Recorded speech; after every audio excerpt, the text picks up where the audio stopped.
कहानी की स्टार्टिंग में ही हम देखते हैं कि गैब्रियल बहुत ज़्यादा गुस्से में होता है क्योंकि चार्ल्स ने यहाँ पर आकर अपनी कामयाबी के झंडे जो गाड़ने शुरू कर दिए होते हैं, वो इतना गुस्से में आ जाता है कि वो तंत्र मंत्र बोलने लगता है। और जब वो तंत्र मंत्र का इस्तेमाल करता है तो उसके पास जो एक पंछी पिंजरे में होता है, अचानक से अपने आप ही उसके पंखों से खून निकलना शुरू हो जाता है और आखिरकार वो परिंदा वहीं पर दम तोड़ देता है। और ये सारी चीज देखकर एकदम से गैब्रियल भी घबरा जाता है और सोचने लगता है कि ये मैंने क्या कर दिया, ये मुझे क्या हो गया है। आजकल मैं अपने काबू में नहीं रहा, मैं वैसा होता जा रहा हूँ जैसे लोगों से मैं खुद नफरत करता था। मुझे खुद पे काबू करना होगा, कहीं ना कहीं ये चीज मुझे खुद दरिंदगी की ओर लेकर जा रही है। और तभी एक दूसरा पादरी वहां पर उससे बात करने के लिए आता है और वो खुद को संभालता है उसके आने की आवाज सुन के, क्योंकि उसे भी पता होता है कि अब जो हो रहा है उसके साथ बिल्कुल भी अच्छा नहीं हो रहा है। वो खुद को यही कहता है कि नहीं, मैं खुद को संभाल सकता हूँ, मुझे खुद को संभालना ही होगा। और तभी वो पादरी आकर कहते हैं कि सर, मैं आपके साथ चार्ल्स के लिए बात करने आया हूँ, आपने जो कहा था मैं वो खबर लेकर आया हूँ। तो फिर गैब्रियल कहता है कि बताओ क्या खबर लेकर आए हो, मुझे भी पता चले तुम्हें क्या पता चला है। तो फिर वो कहता है कि सारे नोबल्स ने उसका साथ देने के लिए अपना हाथ आगे बढ़ा दिया है और वो कह रहे हैं कि वो जो कुछ भी हो जाए उसका साथ जरूर देंगे। और ये बात सुन के कहीं ना कहीं हमारे गैब्रियल को अच्छा नहीं लगता और वो कहता है तो आखिर वो सारे चमचे के चमचे ही निकले ना, आखिर वो सारे लालची कुत्ते जो है उन्हें सिर्फ पैसा चाहिए, भगवान के नाम पर कुछ नहीं।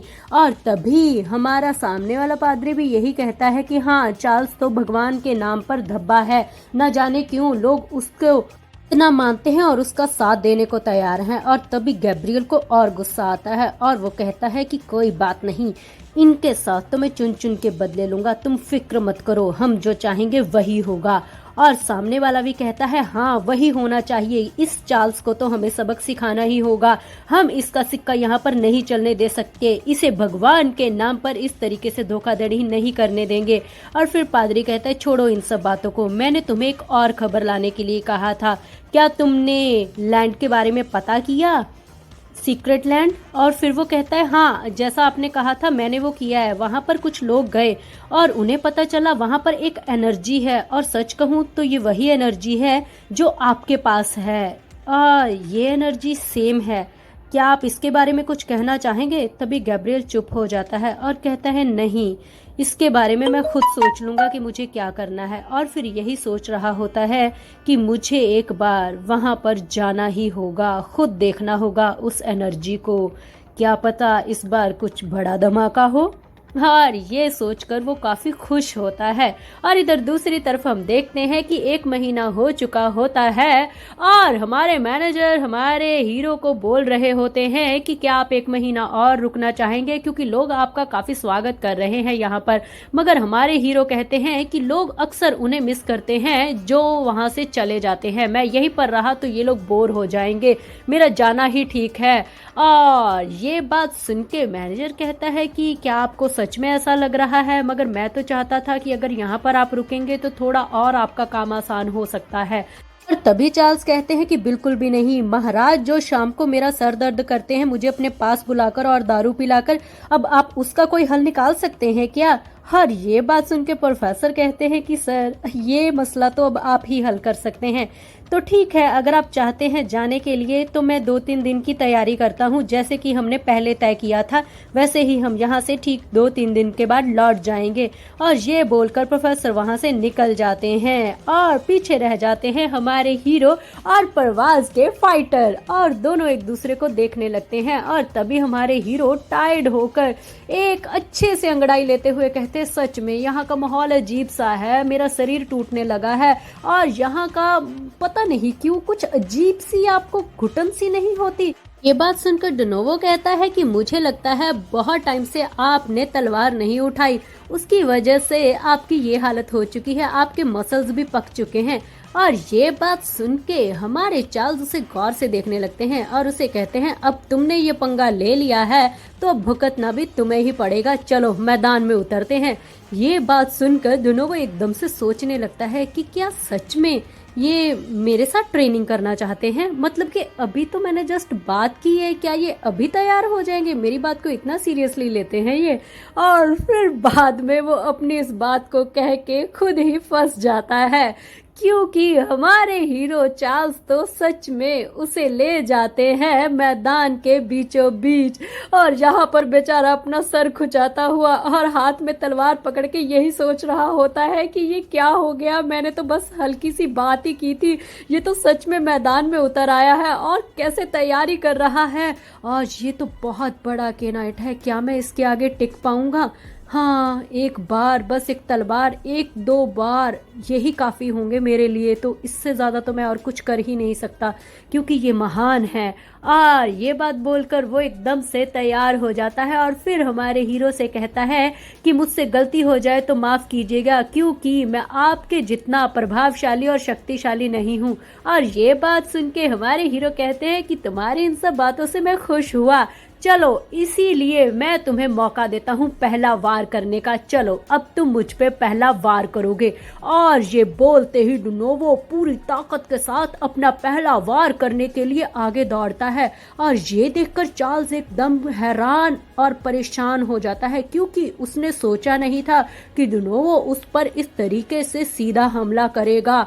और वो खुद को संभालते हुए अपनी तलवार को आगे करता है और आगे करके डोनोवो के वार को रोकते हुए कहता है कि वाह क्या बात है, पहला वार और वो भी सीधा मेरी गर्दन पे। और ये बात सुन के डोनोवो आगे से कहता है कि हम प्रवास के लोग हैं, हम दूसरे मौके का इंतजार नहीं करते।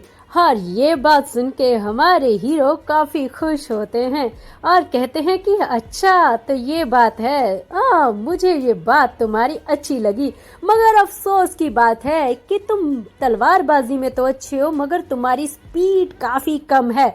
देखो ना, इससे पहले कि तुम कोई चाल चलो सामने वाले को पता चल जाता है। और ये कहकर हमारे हीरो अपना वार करते हैं और डोनोवो उसे डिफेंड करता है और इस तरीके से दोनों में घमासान युद्ध यानी कि ट्रेनिंग होती है, जिसमें हमारे चार्ल्स आखिरकार अंत में जीत ही जाते हैं और डोनोवो एकदम से अपनी हार का ऐलान करता है, क्योंकि उसे पता होता है कि जितनी हमारे महाराज की स्पीड है उसकी बराबरी वो नहीं कर सकता। और हमारे हीरो भी इस वक्त काफी खुश होते हैं, क्योंकि उन्हें पता होता है कि उनकी तलवारबाजी का जौहर जिसके सामने वो दिखा रहा है वो भी कोई कम नहीं है और उन्हें भी इसमें मजा आ रहा होता है। और आखिरकार जब हमारा डोनोवो तलवार नीचे डालकर अपनी हार का ऐलान करता है और यही कहता है कि महाराज आप जीत गए, और अपनी जीत का ऐलान करते हुए हमारे हीरो कहते हैं कि तुम सच में एक बहुत जांबाज सिपाही हो, कोई भी मेरे साथ इतनी देर तक नहीं टिक पाया जितना तुम टिके हो, सच में तुम बहुत जाबाज हो। अपनी तारीफ सुनकर डोनोवो कहता है कि शुक्रिया, आपने मुझे इतना मान बख्शा है। और तभी हमारे हीरो कहते हैं कि अगली बार अगर मुझे ट्रेनिंग की ज़रूरत पड़ी तो मैं कोशिश करूँगा कि तुम मेरा साथ दो, क्या तुम मेरे साथ अगली बार ट्रेनिंग करोगे ना? तो हमारे डोनोवो कहते हैं हाँ क्यों नहीं, मगर एक बात आप भूल गए हैं कि मैं सबसे अच्छा जाबाज सिपाही नहीं हूँ, मुझसे भी अच्छी एक और है और वो है हमारी आशा। और ये बात सुन के हमारे हीरो कहते हैं कि हाँ मैं जानता हूँ और मैं तुम्हारे साथ ये सारी बातें भी इसलिए कर रहा हूँ क्योंकि मैं चाहता हूँ हमारे बीच में जो भी अजीब सी कश्मकश थी वो दूर हो जाए, कोई मुझे ऐसे देखेगा तो अजीब सा ही फील करेगा। और तभी डोनोवो कहता है कि उम्मीद करता हूँ कि आपके साथ दोबारा ट्रेनिंग करने का मौका मिलेगा और मैं खुशी से उस मौके का इस्तेमाल करूँगा। और तभी हमारे हीरो अपने चेहरे को साफ करने लगते हैं और डोनोवो कहता है कि क्या मैं जान सकता हूँ आप जल्दी क्यों जानना चाहते हैं वहाँ पर? क्या आप प्रोफेसर की बेटी और द्रुपिद के लिए जाना चाहते हैं? और ये बात सुन के हमारे चार्ल्स तो एकदम से हैरान हो जाते हैं और अपना चेहरा साफ करते करते रुक के कहते हैं कि क्या कहा? मतलब कोई ऐसा कैसे सोच सकता है मेरे बारे में? और डुनोवो को लगता है कि शायद सच में उसने कुछ गलत बोल दिया है और फिर वो सोचने लगता है कि आखिर ये ऐसा चेहरा क्यों बना रहे हैं। और तभी हमारे हीरो गुस्से से कहते हैं, तुम लोग क्या समझते हो, क्या मैं लड़कीबाज हूँ? तुम और परवाज हमेशा ही मुझे ऐसे कहते हो। और ये बात बोल के वो खुद ही अपना चेहरा बंद कर लेते हैं और कहते हैं कि हे भगवान, मैंने ये क्या बोल दिया, अपनी बेइज्जती खुद अपने मुंह से। और तभी डुनोवो सोचने लगता है कि क्या परवाज भी ऐसा ही सोचती है कि ये लड़कीबाज है? हे भगवान, क्या उसने भी इससे पूछा हुआ है पहले ये बात? और फिर तभी हमारे हीरो कहते कि देखो, मुझे नहीं पता तुम लोग मेरे बारे में क्या सोचते हो और तुम्हारा आशा परवाज के साथ क्या रिलेशनशिप है, इसलिए देखो मुझे गलत मत समझो। और तभी हमारा डुनोवो कहता है कि मेरा और उसका कोई भी रिश्ता नहीं है, हम दोनों तो भाई बहन की तरह हैं। और तभी हमारे हीरो कहते हैं, मगर तुम्हारी तो शादी की बात हो रही थी ना, मैंने सुना है। और तभी फिर डुनोवो कहता है, ऐसा कुछ भी नहीं है, वो तो उसका जो भाई था ना, वो उसे चिढ़ाता था बचपन में और यकीन मानिए उसका मुंह बन जाता था और वो इसीलिए उसे ये सब कहता था। बेफिक्र रहे, हमारे बीच में ऐसा कुछ भी नहीं है। और तभी हमारे हीरो एकदम से गहरी सांस लेते हैं और सोचने लगते हैं कि सच में जिस तरीके से ये खुद को बता रहा है उससे साफ पता चलता है कि ये दोनों एक दूसरे को भाई बहन से ज्यादा कुछ भी नहीं मानते हैं। हाँ, अब काफी अच्छा लग रहा है। वो अपनी इस खुशी को एंजॉय कर ही रहे होते हैं कि डुनोवो कहता है कि क्या मैं आपसे एक सवाल पूछ सकता हूँ? तो हीरो कहते हैं कि पूछो। तो फिर वो कहते हैं कि जब आप राजा बन जाएंगे तो परवाज आशा का क्या होगा?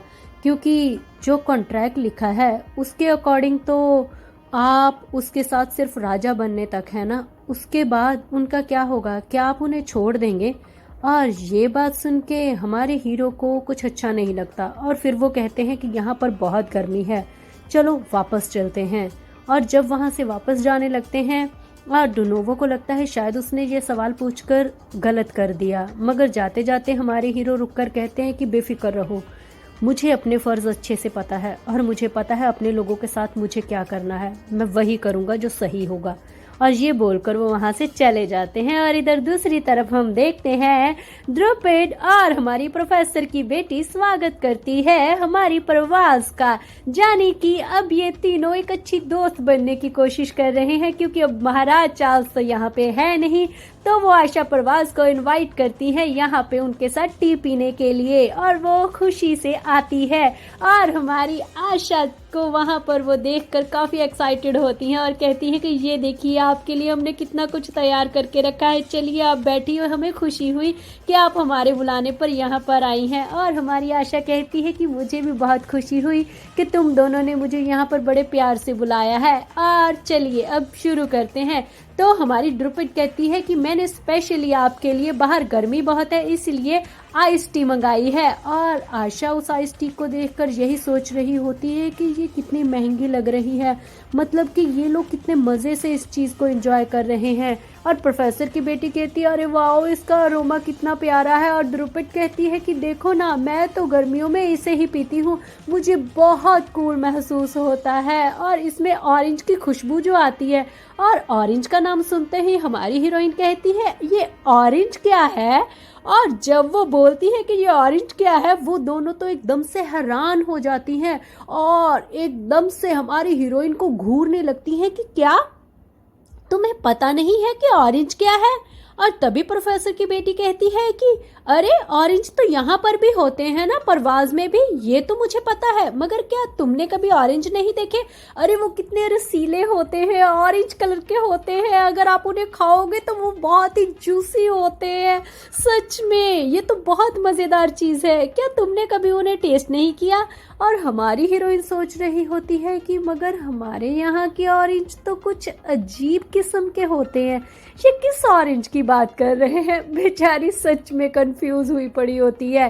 तभी हमारी द्रुपिद अपने बैग को खोलती है और कहती है कि चलो ये सारी बातें छोड़ते हैं, अगली बात करते हैं कि चार्ल्स बहुत जल्द वापस आ रहे हैं, ये सबसे बड़ी खुशखबरी की बात है। और सबसे बड़ी खुशखबरी की बात तो ये है कि वो जिस काम के लिए वहां पर गए थे उन्होंने वो काम पूरा कर दिया है। सारे नोबल्स की सपोर्ट उन्हें मिलनी शुरू हो चुकी है। जिस तरीके से वो चाहते थे वैसे ही सब कुछ होना शुरू हो चुका है। और ये बात सुनकर हमारी आयशा परवाज कहती है कि क्या तुम मुझे थोड़ा डिटेल में बताओगी, क्योंकि मुझे इस बारे में कुछ भी नहीं पता है, और अगर तुम मुझे बताओगी तो थोड़ी मदद हो जाएगी। और फिर द्रुपद कहती है कि मैं ज्यादा कुछ तो नहीं बता सकती, मुझे सिर्फ उतना ही पता है जितना इस लेटर में लिखा हुआ है।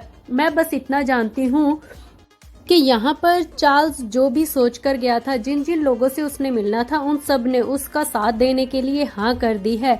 और आगे चार्ल्स को राजा बनाने के लिए ये सारी चीज़ें बहुत काम आएंगी। और सबसे बड़ी बात तो ये है कि इन सब की वजह से उसकी सौतेली माँ और उसका भाई काफ़ी परेशान होगा, और अब वो शायद कोई साजिश भी रच सकते हैं। और सबसे बड़ी चीज़ तो ये पता चला है कि गैब्रियल अपनी इस चाल साजी में अकेला ही नहीं, कुछ लोग और भी उसके साथ शामिल हैं जो कि यहाँ पे सिर्फ चर्च जैसे नियम लागू करना चाहते हैं।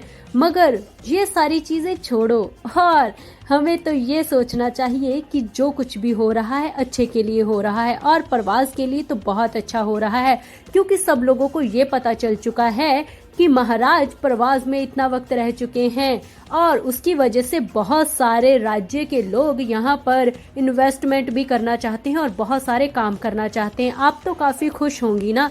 और ये बात सुन के हमारी हीरोइन एकदम से चुप हो जाती है और कहती है कि अब ये फ़ायदा वाली बात है कि नुकसान वाली बात है, ये तो मैं नहीं जानती, क्योंकि अगर ज़रा सी भी कहीं भी कोई भी चूक हुई तो सबसे ज़्यादा नुकसान की भरपाई भी इस प्रवास को ही करनी पड़ेगी। और ये सोचकर वो एकदम से चुप हो जाती है। और फिर वो कहती है, मगर महाराज वापस कब आ रहे हैं, क्या तुम मुझे बताओगी? और तभी द्रुपद कहती है कि महाराज ठीक 3 दिन के बाद यहाँ पर वापस आ रहे हैं, और मैं तो एक्साइटेड हूँ कि हमारे लिए गिफ्ट्स भी आएंगे। और गिफ्ट का नाम सुनते ही हमारी हीरोइन सोचने लगती है, क्या जो बर्थडे पे दिए जाते हैं ये वो वाले गिफ्ट्स की बात कर रही है। और तभी हमारी द्रुपद कहती है, हाँ क्यों नहीं, ये तो नोबल्स का काम होता है ना, जब भी किसी ना किसी को अपनी तारीफ सुननी होती है या कोई किसी का मान सत्कार करता है तो उसे वो गिफ्ट जरूर देता है, उसे अप्रिशिएट करने के लिए। और मुझे पूरी उम्मीद है कि महाराज चार्ल्स हमारे लिए कुछ ना कुछ जरूर लेकर आएंगे। और आप क्या चाहती हैं, आप एक्साइटेड नहीं हैं अपना गिफ्ट लेने के लिए? आप क्या चाहती हैं कि महाराज आपके लिए क्या लेकर आए? और तभी हमारी हीरोइन एकदम से चुप हो जाती है और सोचने लगती है कि बहुत वक्त हो चुका है उन्हें देखे हुए, उनकी आवाज़ सुने हुए, मुझे उनसे क्या चाहिए? मैं इतनी ग्रीडी नहीं हो सकती कि मैं उनसे कुछ चाहूँ। मेरे लिए तो इतना ही काफ़ी होगा कि वो खुद वापस आ जाएं। मैं बस उन्हें एक बार एक नज़र भर के देखना चाहती हूँ। और वो यही सोच रही होती है। और इसके साथ ही हम इस स्टोरी को यहीं पे समाप्त करते हैं। आई होप कि आपने इस एपिसोड को एंजॉय किया होगा। मेरे इस चैनल को लाइक शेयर कमेंट करना ना भूलें और इसे सब्सक्राइब ज़रूर कर लीजिएगा। और कोशिश कर रही हूँ कि आपके फेवरेट सारे मैनहुआ को फटाफट लेकर आऊँ। Bye bye guys, love you all.